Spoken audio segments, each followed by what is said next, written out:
Dear students, this is Praveen Kumar Agarwal from Management Department. Welcomes you in my today's lecture of Principles of Economics. In today's lecture, we will discuss upon the concept of kinds or types of oligopoly, or we can say it classification of oligopoly. जैसा कि previous lecture में हमने oligopoly competition के topic को start किया था, उसके concept को डिस्कस किया था, डेफिनेशन को डिस्कस किया था और उसके साथ साथ उसके डिफरेंट फीचर्स को भी हमने डिस्कस किया था। आज के लेक्चर में हम डिस्कस करेंगे कि ओलिगोपोली मार्केट को किस तरीके से डिफरेंट पार्ट्स में डिवाइड किया जा सकता है। Oligopoly market can be classified on different basis as follows. तो यहाँ पर मैंने एक प्रॉपर चार्ट डेवलप किया है जहाँ मैंने ओलिगोपोली मार्केट को कंप्लीटली क्लासीफाई किया है। यहाँ मैंने 5 बेसिस कंसीडर किए हैं। The first one is the product differentiation basis. Second one is the entry of firms basis. Third one is the leadership basis. And fourth one is the agreement basis. And the last one is the coordination basis. One by one हम इनको लेकर चलते हैं। पहले हम बात करते हैं on product differentiation basis. Product differentiation के बेसिस पर हम ओलिगोपोली मार्केट को 2 टाइप्स में डिवाइड करते हैं। The first one is the perfect oligopoly and second one is the differentiated or imperfect oligopoly। क्या मतलब होता है? पहले हम बात करते हैं परफेक्ट oligopoly की। परफेक्ट क्यों कहते हैं इसको? बिकॉज यहां हम प्रोडक्ट के नेचर के बेसिस पर बात कर रहे हैं, यानी कि if all the oligopolists are producing homogeneous product then such type of oligopoly is known as the perfect oligopoly. Clear? यानी कि अगर जितनी भी ओलिगोपोली फर्म्स हैं वो होमोजीनियस प्रोडक्ट्स को डेवलप कर रही हैं, तब हम इस टाइप की ओलिगोपोली को परफेक्ट ओलिगोपोली का नाम देते हैं। और दूसरी तरफ क्या है आपके पास? The second one is the differentiated और इम्परफेक्ट ओलिगोपोली, यानी कि यहां पर प्रोडक्ट डिफरेंशिएशन अवेलेबल रहता है, यानी कि each and every oligopolist is producing differentiated products and this differentiation is on the basis of the quality, the branding, the size, color and so on, जिसके basis पर हर ओलिगोपोलिस्ट अपने प्रोडक्ट को दूसरे ओलिगोपोलिस्ट से डिफरेंशिएटेड वे में प्रोड्यूस कर रहा होता है। Then it is known as the differentiated और इम्परफेक्ट ओलिगोपोली।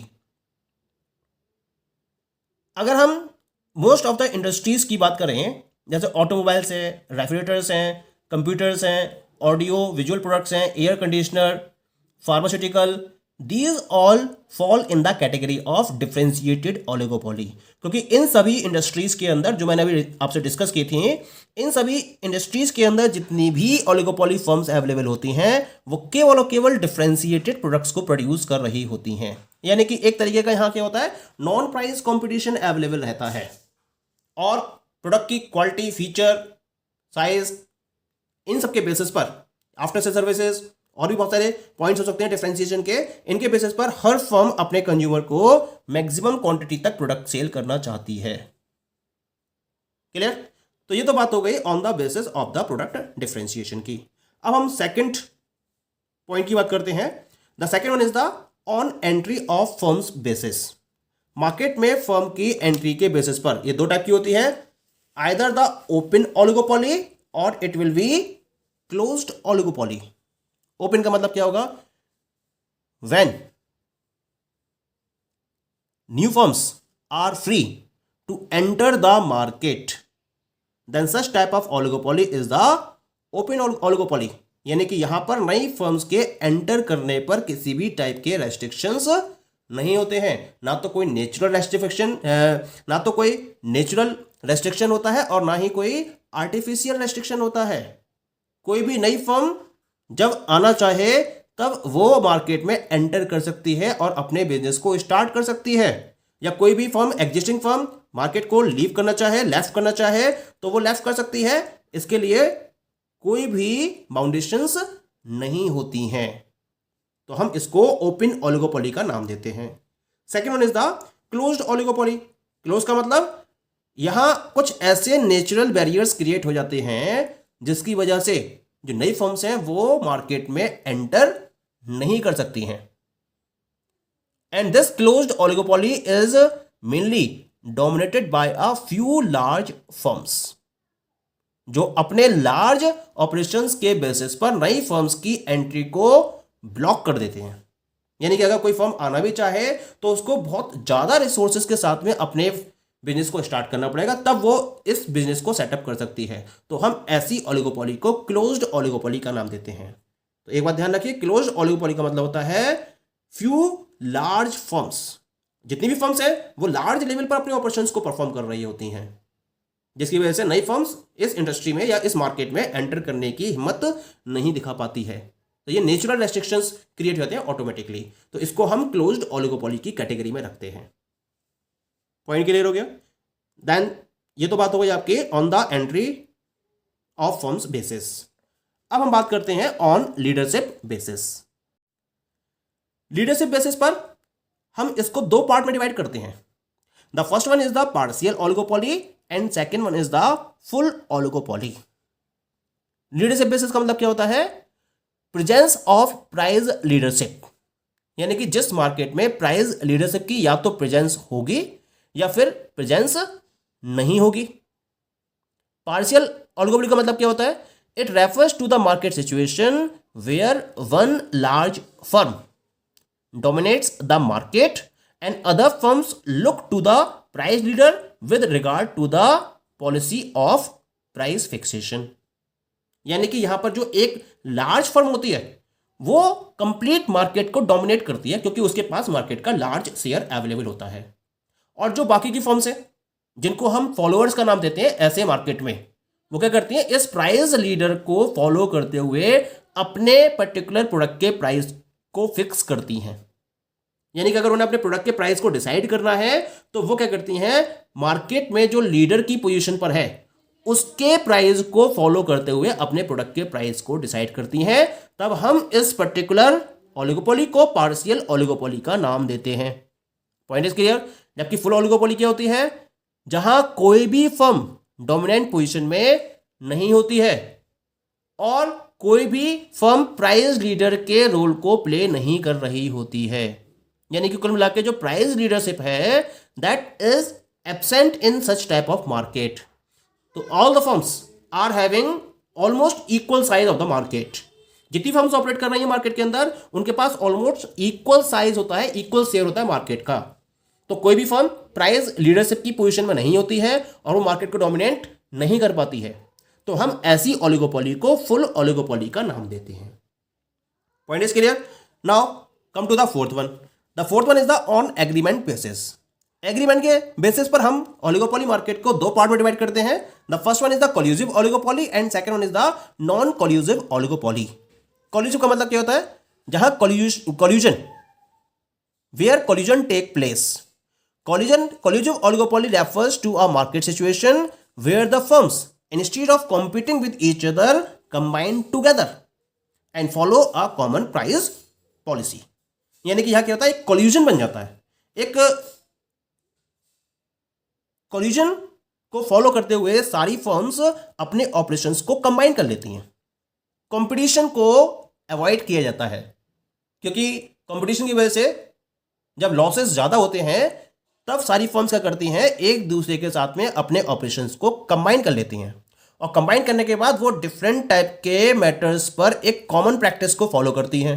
जैसे आउटपुट को लेकर वो कॉमन प्रैक्टिस फॉलो कर सकती हैं, या फिर वो एक कॉमन प्राइस पॉलिसी पर भी वर्कआउट कर सकती हैं और एक ही प्राइस पर अपने प्रोडक्ट को सेल करती हैं। इस तरह से वो कंपटीशन को अवॉइड करती हैं। तो हम इस टाइप की ओलिगोपोली को कोल्यूसिव ओलिगोपोली का नाम देते हैं। और सेकेंड है non collusive oligopoly. Non collusive का मतलब क्या होगा?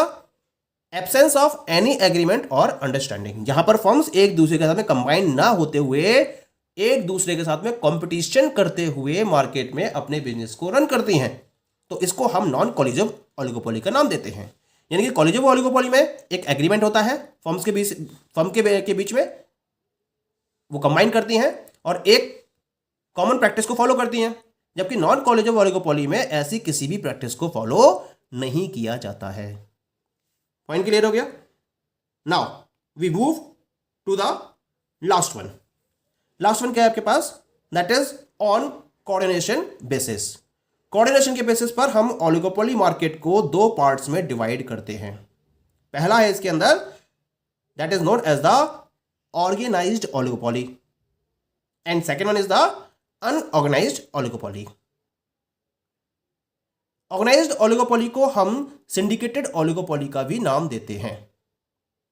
अब बात आ रही कोऑर्डिनेशन की, तो कोऑर्डिनेशन के बेसिस पर अगर ऑर्गेनाइज्ड ओलिगोपोली की बात करें तो इसका क्या मतलब हुआ, the firms organize themselves into a central association for the purpose of fixing prices, output, quota, etc. एक सिंडिकेट डेवलप कर लिया जाता है, यानी कि एक सेंट्रल एसोसिएशन को डेवलप किया जाता है और उस सेंट्रल एसोसिएशन के बेसिस पर सारी फर्म्स के रिलेशन में एक पर्टिकुलर प्राइस को फिक्स किया जाता है। कितना आउटपुट प्रोड्यूस करना है इसके रिगार्डिंग फिक्सेशन को फॉलो किया जाता है। हर फर्म का कितना कोटा होगा इसको भी फिक्स किया जाता है। ये डिपेंड करेगा कि नंबर ऑफ फर्म्स किस लेवल पर अपने रिसोर्सेज को कैप्चर करती हैं। यानी कि यहां पर मान लीजिए कि 5 फर्म्स मार्केट के अंदर वर्क कर रही हैं। अब इन 5 फर्म्स के पास अलग अलग क्वांटिटी में मार्केट का शेयर है। अब ये कंपटीशन ना करके अपना एक सेंट्रल एसोसिएशन डेवलप करती हैं और उस सेंट्रल एसोसिएशन में प्राइस को लेकर डिसीजन फॉलो किया जाता है कि किस पर्टिकुलर प्राइस पर प्रोडक्ट को सेल करना है और टोटल आउटपुट कितना है, यानी कि उस इंडस्ट्री में डिमांड कितनी आ रही है कस्टमर्स की तरफ से और उसके अकॉर्डिंग कितनी सप्लाई फॉलो की जानी चाहिए, उसके रिगार्डिंग आउटपुट को फिक्स किया जाता है। अब उस आउटपुट में से हर इंडिविजुअल जो ओलिगोपोलिस्ट है वो कितना प्रोडक्ट प्रोड्यूस करेगा उसको भी फिक्स किया जाता है, जिसको हम कोटा का नाम देते हैं। इस तरह से डिफरेंट टाइप के कॉमन प्रैक्टिसेस को फॉलो करते हुए अपने ऑपरेशंस को फर्म्स रन करती हैं। पर्पस वही है कि कोऑर्डिनेट करिए और कंपटीशन को अवॉइड करिए। कोऑर्डिनेशन होगा तो कंपटीशन बिल्कुल भी नहीं होगा और उसके बेसिस पर हर फर्म एक प्रॉपर एडवांटेजियस सिचुएशन में अवेलेबल हो जाती है। तो हम इस ओलिगोपोली को ऑर्गेनाइज्ड ओलिगोपोली का नाम देते हैं। दूसरा है अनऑर्गेनाइज्ड ओलिगोपोली। इसका क्या मतलब है, where the firm sell their product through the centralised syndicate.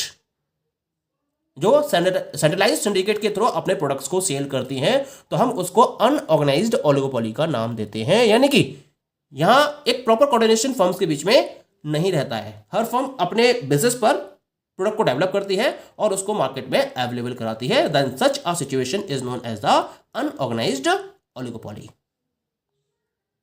That is clear. So these all are the different types of oligopoly. Thank you.